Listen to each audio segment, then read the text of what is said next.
Lista preta, lista preta, lista preta. Eu costumo dizer, né, que todo personagem que eu faço é como se fosse um bordão meu, né? É como o orixá.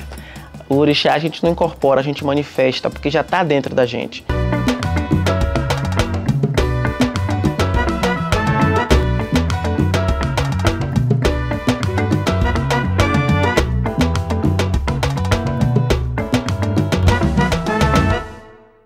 Eu sou Sullivan Bispo, ator, educador, humorista, nascido e criado aqui no Curuzu, iniciado para Oxum, neto de Oxalaqué, filho de Marli Paula e de mãe Faromim também.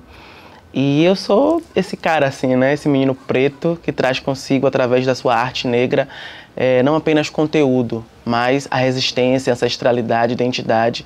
E costumo colocar isso também nos meus personas, nos meus trabalhos, seja no audiovisual ou no teatro. E vou levando aí a minha arte como um levante negreiro, buscando igualdade e fazendo as pessoas sorrirem, mas sorrir se conscientizando.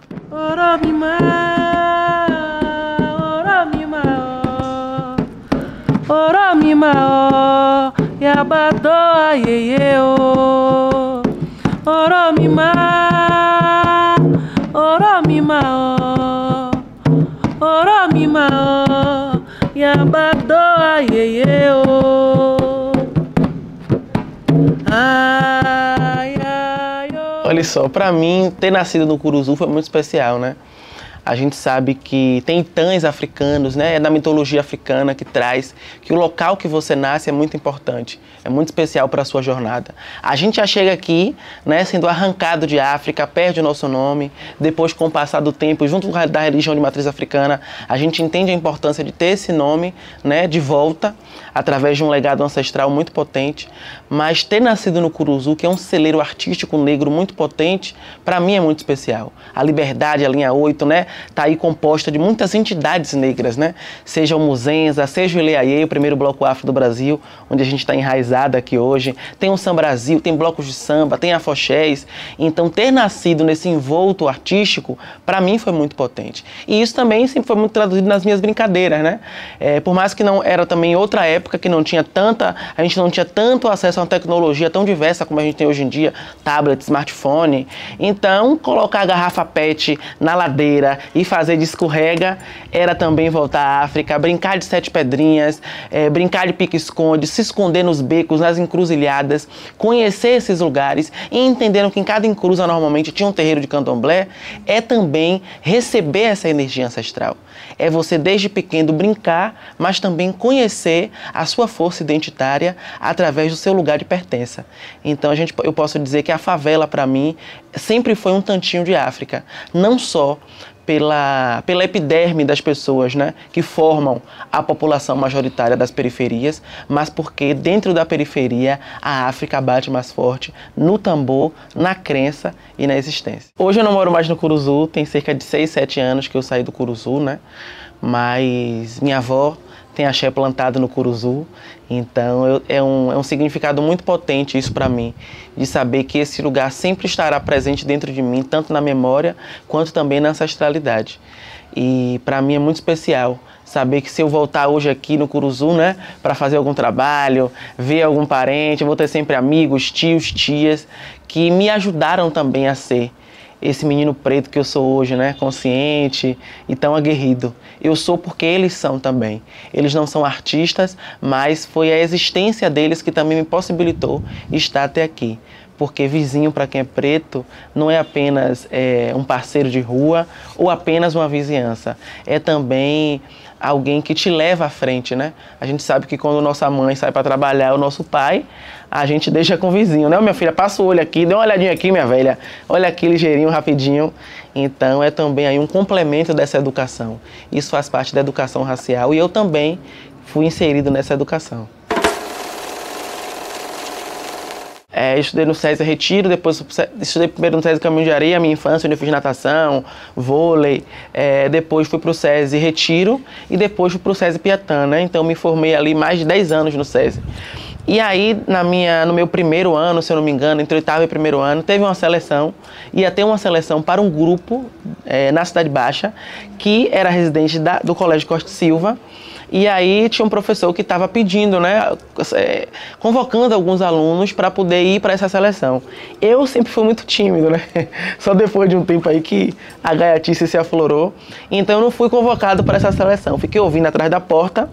E aí cheguei em casa e falei, mãe, eu fui chamado para uma seleção. Ela onde? Eu disse, na Ribeira, na Cidade Baixa. Como eu sempre fui muito desenvolto também, né? Desde cedo sabia pegar buzu e tal. Então eu acabei indo e aí passei nessa seleção, fui para a Série D. E da galera que fez a seleção da minha sala e do colégio, hoje o único que é ator sou eu. Então, eu também tenho essa responsabilidade, mais uma responsabilidade. Eu me atribuo responsabilidades, né? A responsabilidade deles também terem sido guiados para outras áreas e de também ter essa esperança também artística através de uma arte que se enxerga, né? Então, eu acredito também que estar na Cidade Baixa, começar na Cidade Baixa para mim, foi muito bonito, né? Em volta ali de tantos mares, de tantas comunidades, né? Então, eu trago isso também de uma forma muito especial dentro de mim. Comecei no Costa Silva, lá eu comecei a engatear os primeiros passos, né, no teatro. Depois eu fui para o ICBA, para outros lugares, mas dentro do grupo Por Acaso. E lá foi uma das minhas primeiras experiências no teatro. Então eu acho que tomar banho dessa maré, pra mim foi muito massa. Eu me lembrei agora, você falando isso, eu me lembrei de uma fala que Val fala, né, que ela diz assim, que quando ela era pequena, ela sabia que ela ia ser jornalista, ela sabia que ela queria ir pra TV. Quando eu era pequeno, se tinha uma certeza que eu tinha, é de que eu era diferente dos demais. E não por entender, né, no processo da vida, né, a minha orientação sexual, mas eu digo através desse celeiro artístico muito forte, porque eu pegava a camisola de minha mãe, botava, amarrava um negócio no cabelo, o machucador sempre estava na minha mão como um microfone. Eu não viajava muito em boneco, em carrinho. Eu sempre gostei de instrumentos musicais, né? Então, a galera da família começava a entender que eu ia ser artista de alguma forma. Então, tinha esse lugar muito forte assim, tinha essa veia artística, né? Muito presente.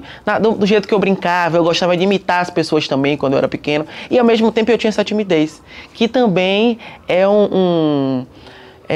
é uma característica muito presente, né? Principalmente na arte, na palhaçaria, no humor. Normalmente os humoristas são tímidos, né? Eu relutei muito para fazer humor, eu queria ser ator de drama, porque quem chora ganha mais. Mas estava na minha veia artística, né? Eu entrava em alguma sala para ensaiar. Márcio Meirelles mesmo fazia muito isso. Eu entrava para fazer um texto, ele olhava para minha cara e começava a rir. Eu chegava em casa e dizia, minha mãe, não estou gostando do ensaio, que o professor está dando risada da minha cara. Aí ela falou assim, não, vai ver porque é por causa do texto. Eu digo, mãe, como é que eu tô lendo o texto, a senhora tá achando o texto mais engraçado do que eu que tô lendo o texto? Então, tinha essa invocação aí, entendeu? Então, eu acho que tem esse lugar também dessa descoberta, né? Desde a infância também, os lugares que eu passei. Quando eu era menino também, pivetinho, eu passei em uma seleção do CRIA, que é um grupo muito potente, artístico aqui, né, que reside no Pelourinho. E também, meu tio Zebrinha me convidou para ir para o Balé Folclórico da Bahia. Eu acho que eu tinha 13, 14 anos, ele me viu dançando, e aí me convidou. Só que aí entrou a parte técnica, né, a parte do estudo, e eu tinha um trauma, que eu dizia assim, meu Deus, eu nunca mais vou fazer arte. Eu acho que eu nunca mais vou ser artista. E aí, quando tá no destino, tem que ser, né? E aí você vai encontrando ali coisas no seu destino que te puxa de determinada forma, te arranca desse lugar. Então eu estudei, né? Trabalhei mais de 3 anos como técnico em vestuário, por ter vindo do Senai, tá na indústria, mas aí chega uma hora que o destino dizia, capaz, saia daí, venha, me puxou e cá estou eu. Então eu acho que a minha infância também foi muito importante e principalmente também essa vivência com os meus mais velhos, né? De terreiro de candomblé, porque o candomblé é uma religião muito artística, né? Querendo ou não, tem uma arte muito forte, né? E eu acredito até que uma arte muito... não é bonita que eu queria dizer, não. É uma arte, não sei se museóloga, é uma arte muito...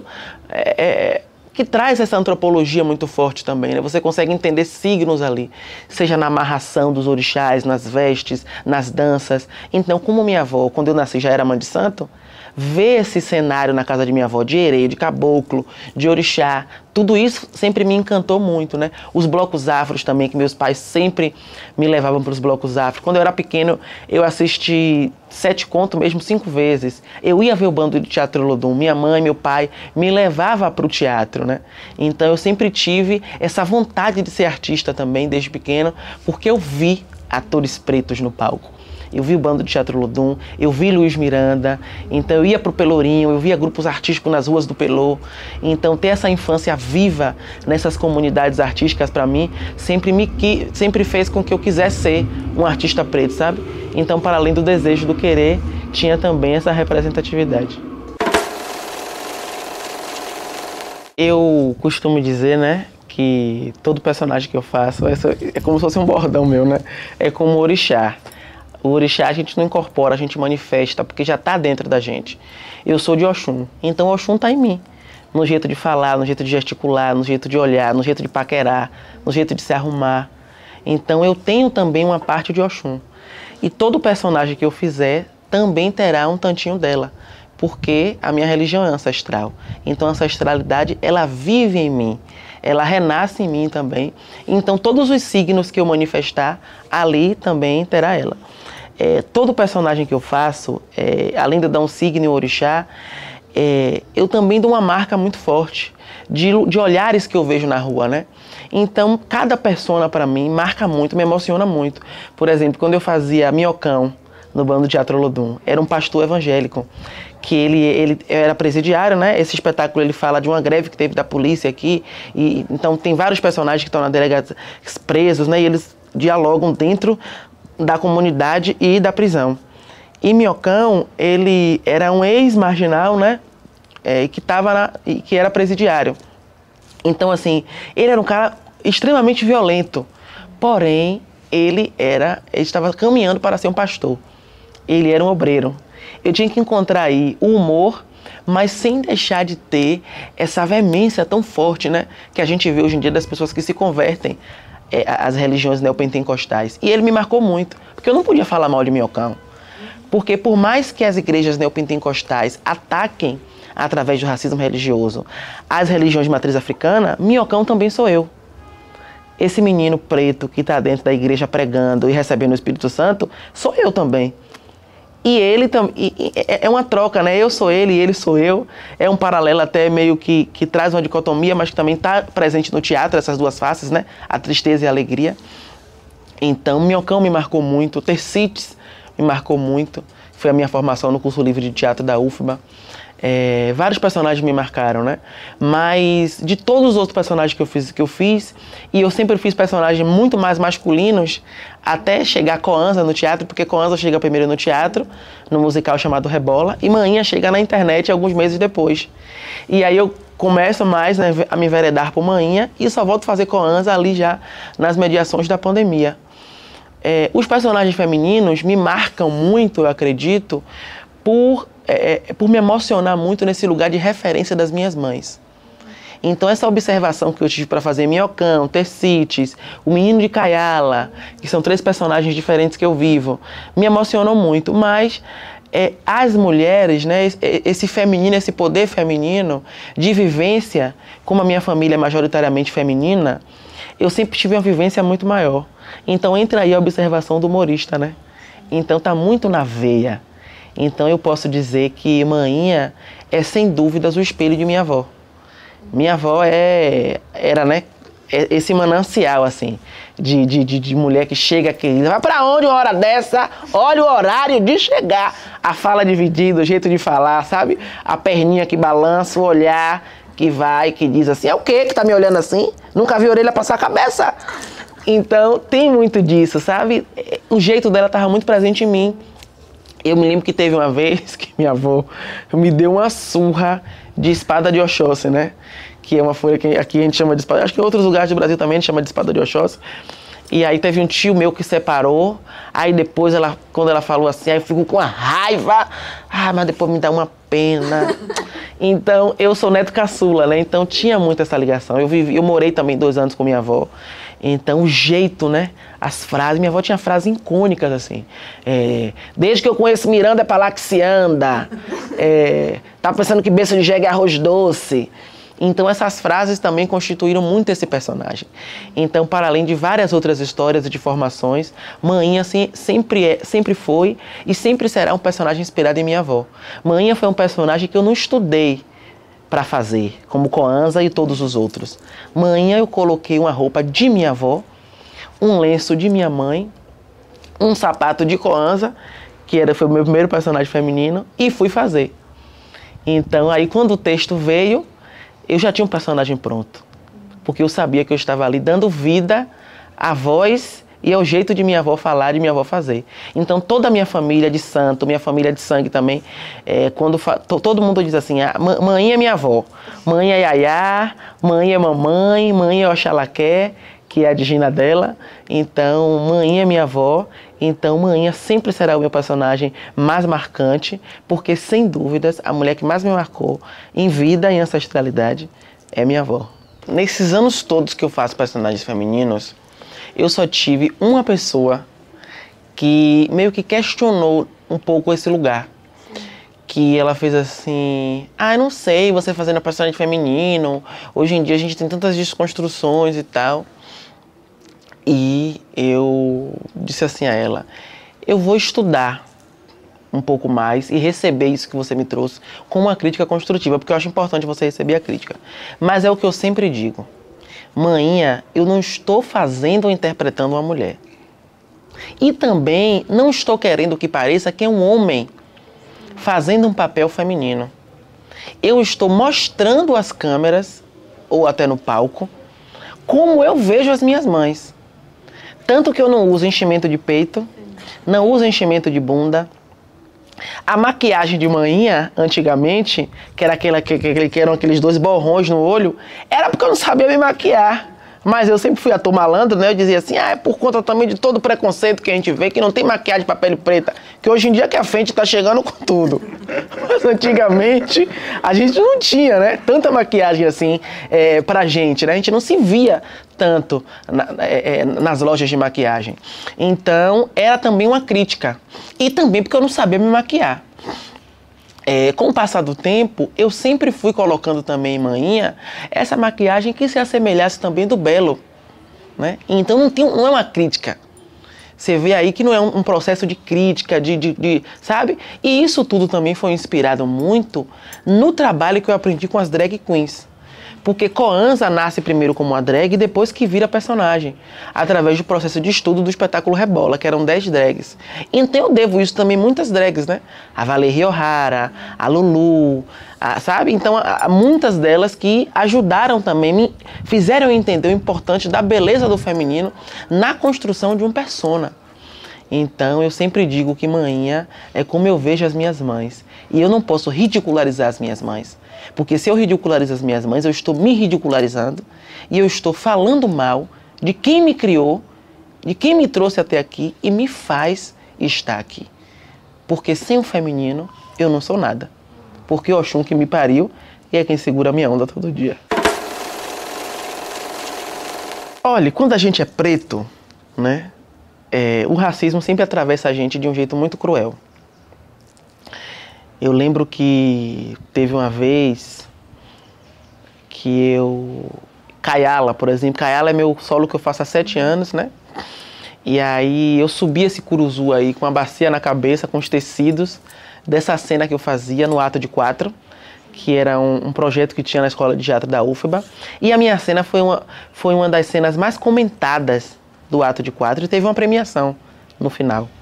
Kayala não foi escolhida dentre as cenas que foram premiadas, ficou como primeira suplente. Era a única cena que abordava a negritude, era a única cena que abordava intolerância religiosa, candomblé, e foi uma cena que levou um público preto de candomblé muito extenso para a Escola de Teatro da UFBA, né? E ela não foi contemplada. Eu fui, sentei, escrevi o projeto, coloquei ele embaixo do braço, e disse assim, eu preciso captar algum recurso para esse projeto. Eu estou estudando na UFB e tal. E aí abri um edital, eu lembro que na época era R$4.000. Eu falei assim, eu vou montar essa cena de 15 minutos, vai virar um espetáculo. Todas as outras cenas que foram contempladas depois não tiveram a mesma história de Kayala, né? Não existem até hoje, infelizmente. Porque quando a arte não existe, a gente sabe que é porque algo muito cruel tirou ela de lá. Mas Kayala existe não só por conta da resistência, mas porque a minha arte é uma arte de resistência. E eu não posso esmorecer. Eu poderia simplesmente ficar triste, né? Ser abalado com o racismo, desistir, que também é normal, porque o racismo fere a gente, entristece. É uma dor muito, muito poderosa, né? Mas eu fiz esse projeto acontecer. Chamei uma equipe de ponta, Thiago Romero, Nidia Fonseca, Luciano Bahia, Tina Mello, e montei esse espetáculo. Ele existe aí até hoje, né? E é sucesso de bilheteria, graças aos voduns, inquices e orixás. Manhinha, a gente lotava o teatro, né? O Eva Reis, no Salvador Shopping, era incrível. Tinha vezes que o segurança me seguia até a porta do teatro. Coanza nasce de atravessamentos meus, o espetáculo. Uma vez tem cena do espetáculo, né, que é de vivências minhas. Teve uma vez que eu fui abordado no aeroporto, né, voltando de feira de Recife. Eu passei pela revista, o segurança pediu que eu tirasse tudo, e aí depois passou o detector de metais no meu cabelo, na minha trança. Depois ele coçou o meu couro cabeludo, abriu o meu couro cabeludo, como se fosse achar alguma coisa na minha cabeça. A gente que é de candomblé, a parte mais importante do corpo é a cabeça, é o ori, e ele estava ali abrindo a minha cabeça. Então, hoje em dia eu vou fazer alguma reunião, mês passado, eu fui fazer uma reunião sobre Coanza, o espetáculo. O segurança na porta não queria abrir o portão da garagem para eu entrar. Ele olhou para minha cara e falou assim: você vai para a reunião?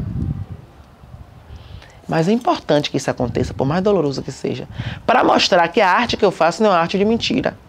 A gente não está falando de racismo porque está na moda. A gente está falando porque é uma dor que nos fere todos os dias.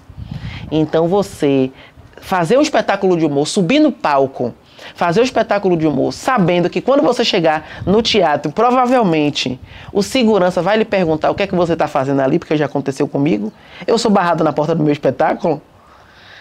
É você ter jogo de cintura, ter a cabeça no lugar, ter o ori equilibrado para poder dar seguimento a essa voz da resistência e não esmurecer. Porque essa arte que eu faço não é só por mim. É pelos que morreram e pelos que estão por vir. Salvador, para mim, tem um encantado em cada esquina, né? As encruzilhadas de Salvador têm uma energia diferente. Eu já fui para alguns lugares desse mundão de meu Deus, mas eu acho que Salvador tem uma energia fascinante. Salvador é a terra dos orixás, né? Salvador está na Baía de Todos os Santos. Então isso também é muito importante. Por que eu digo isso? Porque o sagrado eu acho que movimenta muito Salvador. Salvador é rodeado de terreiro de candomblé. Salvador é rodeado de lugares ancestrais muito fortes, né? As pedras que estão em Salvador têm um peso de dor, tem um peso de revolta e também tem um peso de cobrança de continuidade de um legado que precisa existir e precisa continuar. Não o legado da dor, mas o legado da existência, o legado do brilho, do encanto, da beleza. Então a gente não é bloco afro à toa, né? Então a gente reúne muita coisa bonita. A gente reúne bloco de samba, bloco afro, afoxé, praias, terreiros de candomblé. Então Salvador é de fato uma cultura. Salvador é um lugar tão forte, tão ancestral, que você vê que até nas igrejas evangélicas existe timbal, existe atabaque, né? Até o Espírito Santo que roda daqui é diferente do que roda de lá. Tem um negócio diferente em Salvador, né? Salvador a gente se cumprimenta com um sorriso. E mesmo na pandemia a gente continua se abraçando. Então a gente tem o quê do acolhimento? Aqui chegou, né, mais de 43% de pretos nigerianos. Então aqui a gente tem Olhó, a gente tem a Laquetu, a gente tem Ijexá, a gente tem o Xobô, a gente tem a africanidade viva. Salvador não é só um tantinho da África. Salvador é mais uma África no mundo. E que bom que a gente nasceu desse útero negro Então, dizer que Salvador é útero negro está para além do clichê. É de fato você fecundar um significado. Tem uma música do Ilê muito bonita, que ela diz assim: eu quero saúde, estudar, viver contente, me formar, trabalhar, ter mais valor. Secretário de Estado, ser ministro, jornalista, engenheiro, senador. Quero cotas iguais, não diferentes, quero ter meu direito aonde for. Moradia decente pra essa gente, no Brasil ver o negro. Presidente, oh, essa reparação já passou da hora. Então, quando essa música do Ilê traz isso, e ela diz que somos negros quilombolas, eu acho que eu diria isso. Me diria isso lá atrás. Que o caminho da minha trilha era de fato esse caminho negreiro. Era de fato esse caminho. E que eu talvez não antecipasse esse caminho, porque destino existe, ele tem que ser traçado. Mas que eu tivesse ainda mais fé, ainda mais foco, para poder costurar esse caminho representativo, ancestral, de uma maneira ainda mais intensa. Mas a gente também tem que saber, tem que pisar devagar, né? Para a ansiedade não tomar conta. Então eu acho que eu diria isso, eu diria que esse sonho é um sonho plural. Ele nunca é único, ele nunca é sozinho. Ele é um sonho de muita gente, né? Eu fiz Koans agora do Senegal ao Curuzu e eu me apaixonei por uma menina no carnaval. Ela tem 10 anos, o nome dela é Morena. E eu me emocionei muito fazendo a transmissão da TVE com o microfone na mão, porque eu perguntei a ela o que é que ela queria ser quando ela crescesse. Quem é a representatividade para ela? E ela me deu um baile, né? Ela disse que são as mulheres pretas, que ela ama o cabelo dela, as ancas dela, a dança afro que ela traz. E hoje ela dança no meu espetáculo, né? Ela é a continuidade de Koanza. Então ela me emocionava tanto que até para eu me concentrar na última cena era difícil. Porque ela traz uma revolução dentro dela. Ela é a menina preta que será presidenta.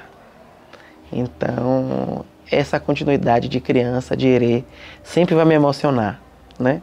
Falar de continuidade me emociona muito. Porque quando alguém me pergunta assim, eu me inspiro muito em você, eu gosto muito de você. Todo mundo quando fala a gente se emociona. Mas quando a criança fala, a gente se emociona mais, né? Então, nos meus espetáculos, eu estou sempre rodeado de criança. Muito por conta disso, né? Porque eu já fui criança um dia e quero continuar sendo sempre criança sempre.